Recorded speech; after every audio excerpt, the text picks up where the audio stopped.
have to take food to mommy. With those words, my grandchild, who was hospitalized for pediatric cancer, left the hospital. Despite being only 7 years old, she had bravely endured her painful treatments without complaint.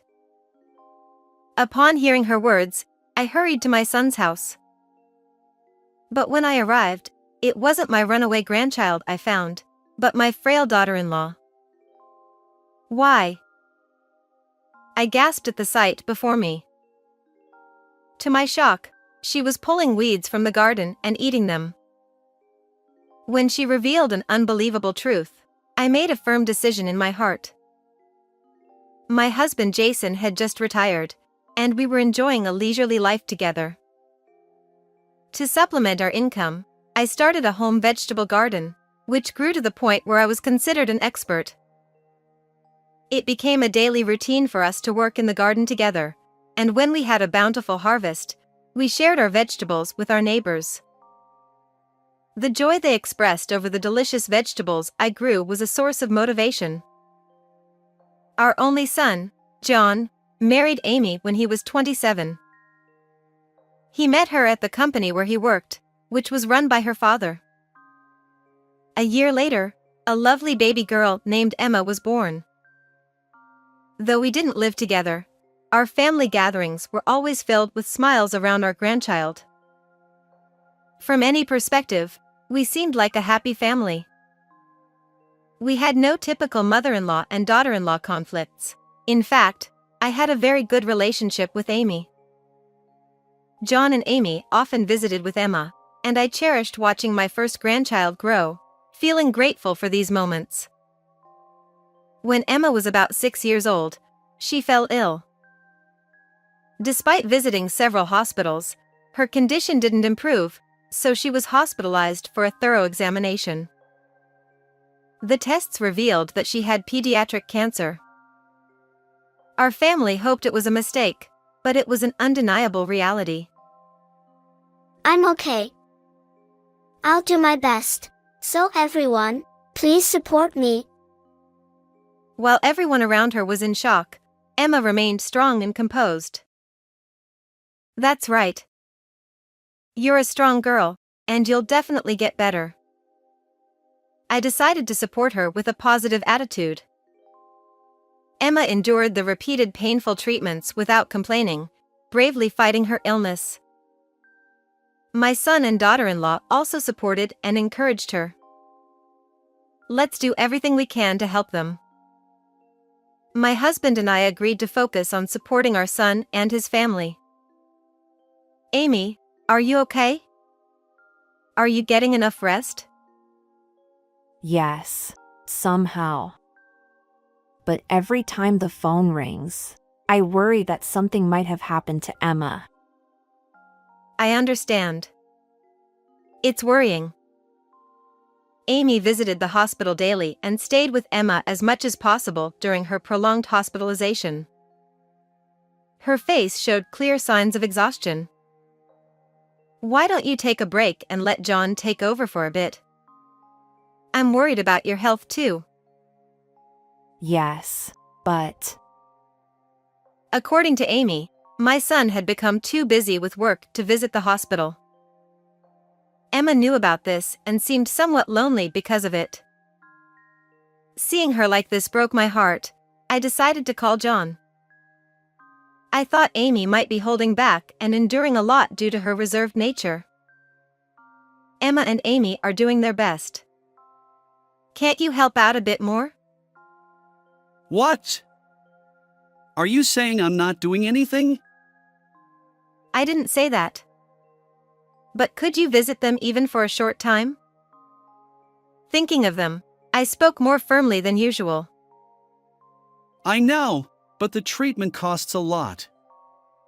I have to work overtime to pay for it. He responded in a tired voice. After ending the call, I shared the conversation with Jason. The next day, I asked John to come over because we had something important to discuss. He arrived after 11 p.m., reflecting how tough his situation was. Your father and I have decided to help. This isn't much, but please use it for Emma's treatment. We decided to provide some financial assistance, hoping it would allow John to spend more time with his family. Thank you. This really helps. But please don't tell Amy about this. Okay, but why? I don't want her to worry about money. Understanding his concern for his family, we agreed to keep this a secret. However, Amy later told us that John was still too busy to visit the hospital often, although he promised. What worried me more than John's absence was Amy's condition. She looked exhausted, with hollow cheeks and dark circles under her eyes, and seemed constantly dazed. Amy, why don't you take a few days to rest at home? I'll take care of Emma. I suggested this out of concern for her well-being. Despite this, Amy insisted on continuing her dedicated care. Then one day, Amy suddenly stopped coming to the hospital. Your mom isn't coming today either? Dad said she caught a cold. She also wrote me a letter, but I feel too tired to read it right now. Emma seemed visibly weak, likely affected by not seeing her mother daily. John's visit to the hospital brought some relief, but I still worried about Amy. Is Amy really okay? Should I come over to help? I called John and asked. She's fine. But if you catch her cold, no one will be able to visit Emma. Please don't come to the house. He was firm, and I realized he was right. If we all got sick, it would be a disaster, especially if Emma caught it. So, I decided not to visit. Instead, I sent Amy an email. I'll keep you updated daily about Emma's condition. However, there was no reply from her, indicating she was likely feeling very unwell. A few days later, I received a call from the hospital on my phone. Did something happen to Emma? My heart skipped a beat, but I knew I had to stay calm. Taking a deep breath, I answered the call. The hospital informed me that Emma had left the hospital and was nowhere to be found. They couldn't reach her parents, so they called me as the emergency contact. Luckily, I was already preparing to visit, so I had my husband drive us to the hospital immediately. Once there, I found the nurse who usually attended to Emma and learned that Emma had disappeared after lunch, saying she needed to take food to her mom. You search around the hospital. I asked Jason to do this while I drove to my son and daughter-in-law's house. What if something happened to Emma? This thought kept racing through my mind, making the drive unbearable. When I arrived at the house, the front door was locked, and there was no response when I rang the doorbell. I walked around to the backyard and found Amy sitting on the lawn. Amy. Something terrible has happened. I called out to her as I approached, but she didn't respond. She had her back to me, and I couldn't see what she was doing. When I got in front of her, I was shocked and speechless. Amy, looking emaciated, was pulling up and eating grass from the yard. Why? I was at a loss for words, unable to comprehend what was happening. But I couldn't just stand there. Amy. Amy.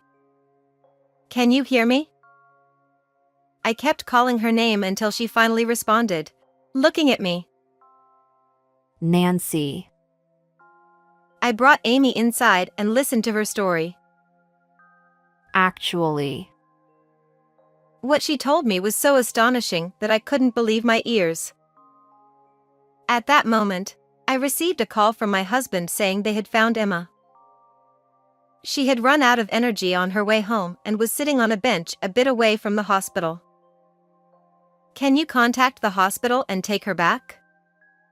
Also, tell her that her mom is okay. When I told Amy that Emma was safe, she started to cry tears of relief. I comforted her and decided to call my son. After a few rings, he answered in a slightly annoyed tone. Yes, what is it? Ignoring his attitude, I explained what had happened with Emma. Amy has a severe cold, and I'm on a business trip, so I'll leave it to you, Mom. You can't talk like that. Come home immediately. This is about your daughter. Angered by his cold response, I snapped back. I have important work. I can't leave my clients. John listed excuses and abruptly ended the call. I felt a deep, simmering anger not only about Emma but also because John had lied about Amy's condition. I won't forgive this. Before doing anything else, I needed to get Amy to the hospital. So, I called an ambulance. After she received care, I started preparing for what needed to be done next. I made a call to a certain place. 3 days later, I was waiting for my son outside his workplace as he finished his shift. Mom? What are you doing here? He asked. John, you're not working overtime today? I called out to him as he came out almost exactly on time and slowly approached me. He looked quite annoyed and seemed reluctant to even talk to me. There's a cafe nearby that Amy said has amazing coffee. I want to try it, so will you come with me? What? No way. I have a lot of things to do. Maybe some other time. I have something important to discuss. Come on, let's go. I grabbed his arm firmly and headed to the cafe. Inside, it was bustling with groups of office workers and housewives finishing their day. John let out a big sigh as soon as we sat down. What are you up to, suddenly showing up and dragging me here? If you have something to say, just say it already. All right, I'll get straight to the point. When Emma ran away from the hospital, why didn't you come immediately? I looked him in the eye as I asked. It's not like I could help it. I was on a business trip. I couldn't just leave. John started tapping the table with his nails in frustration. Oh. I heard you had taken a day off. What? I asked with a bit of sarcasm, and he looked bewildered. He clearly didn't expect me to know that. I called your company and asked. Was that wrong? Why would you do that? Everyone is busy, and you're bothering them. John leaned forward, frowning, and started speaking rapidly. Ignoring his attitude, I took a sip of water. What were you doing on your day off? Is there something more important than your own daughter? That's none of your business. With that, he turned away like a child. I then took a photo out of my bag and showed it to him. Were you on a trip with this woman? What? How do you have that?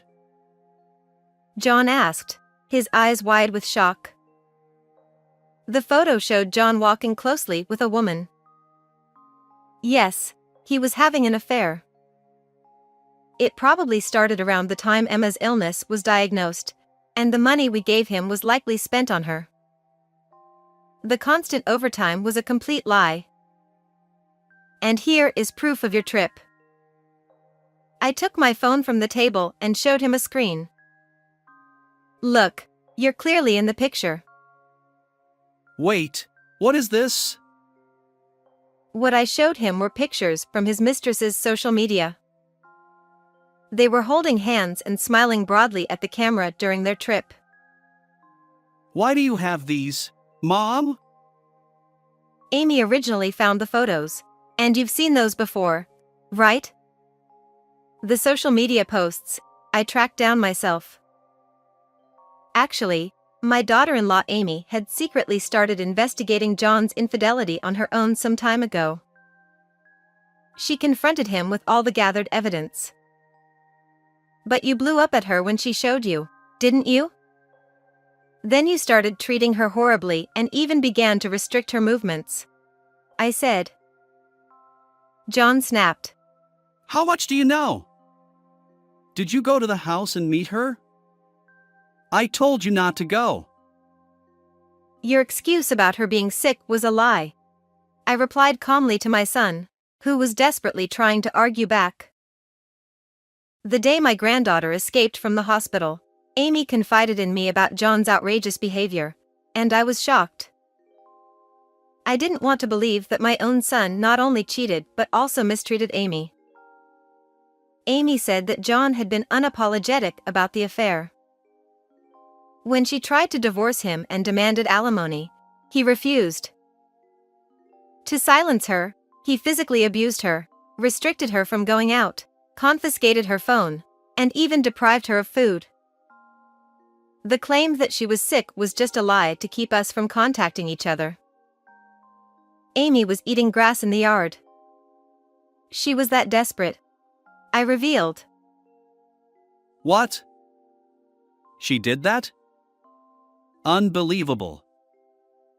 He sneered, mocking her actions. She was covered in bruises and diagnosed with malnutrition. I continued, sharing what the doctor had told me at the hospital, but John seemed indifferent and played with his phone. Do you realize you're doing something utterly despicable? I asked, my voice filled with contempt. I can't get divorced. It would ruin my standing at the company.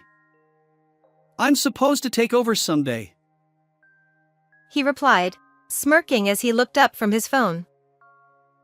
Since Amy's father is the company's president, John likely thought any scandal, such as his affair, would be a massive problem. I made sure she didn't meet anyone to avoid her spilling the beans. He added, grinning. Moreover, John had threatened her, saying, if you run away, I won't pay for Emma's hospital bills or let her get treatment. Amy, increasingly cornered, ultimately decided to comply for the sake of their child. Thinking about Amy's plight breaks my heart.